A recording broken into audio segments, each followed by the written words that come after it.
Jesus Christ hates Halloween in church. Let me tell you why he hates it.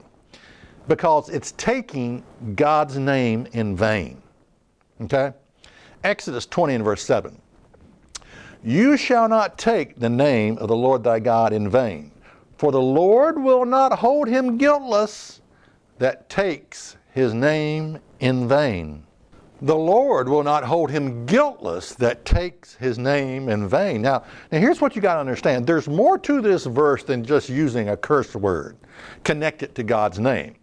That should be obvious, that if someone just, now I'm not saying that's the right thing to do, to use a curse word behind God's name, but I'm saying obviously God would forgive that. So there's got to be more to this verse than meets the eye. Why will God not forgive the person who takes his name in vain? The better way to understand it is like this. You shall not carry the name of the Lord thy God in vain, for the Lord will not hold him guiltless that carries his name in vain. You see, as a Christian, we carry the name of God everywhere we go. We carry the name in our thoughts, in our actions, in our words, the things that we do, the things that we don't do, the things that we allow, the things that we allow in church. We as Christians are carrying God's name everywhere we go. You see, when you carry God's name into pagan practices, you're taking God's name in vain.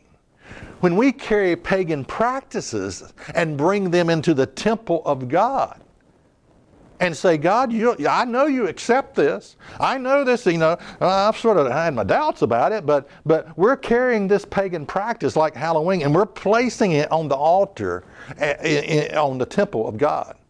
You've taken God's name in vain when you do that. And just like the temple prostitutes that were there, as you walked up to the temple, you could have sex with a male or female prostitute, and it was part of the worship of God. They were carrying God's name in vain, you see. Now, the reason God will not forgive this is very simplistic. Here it is, because you know better. Listen, don't kid yourself in thinking you don't know better. Don't kid yourself in thinking, oh yeah, I think Halloween is a good thing to have in church. Do not kid you. Give yourself credit where credit is due. You're not that ignorant, okay? I'm telling you, you're not that ignorant. So when I see these churches trying desperately to carry Halloween into the churches, I realize they're carrying a pagan practice into the temple of God, and they have taken God's name, they have carried God's name in vain. Now the simple question is this: do you want to be forgiven? Do you want to be forgiven? You can be forgiven. How can you be forgiven? Stop it. It's just that simple. Stop it. And I'm talking to preachers too that have allowed this into the church. You want to be forgiven of carrying God's name vainly into your church? Stop it. That's how you can be forgiven. Stop it. Check us out on the web at isthatreallyinthebible.com.